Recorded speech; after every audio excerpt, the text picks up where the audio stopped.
Ay, kadalumdum na. Ay, doon ang loko. Hey! Daming tao. Ang cute ng QJ na to, no? Loko, sinawa na lang yung QJ ko. Oo, yan. Sinawa na lang.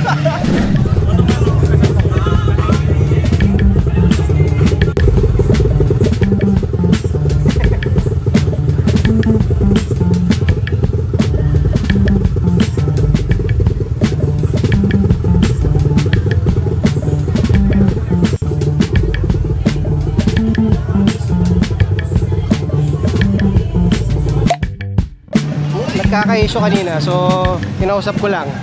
Okay na. Malangere. So, hindi alam saan lalagay yung motor eh, kung anong category. GP, circuit, or modified. Sabi mo sa lahat. Pasok sa lahat eh. Hindi, sabi ko yung judge na yung judge yung mag-decide. So, nag-decide sa GP daw. Nagtatanong-tanong. Eh, okay naman, mabait yung bata. Nakilala naman yun. Ayoko lang may issue. Mabait yung bata. Sasali pa nga ako sa grupo nila eh.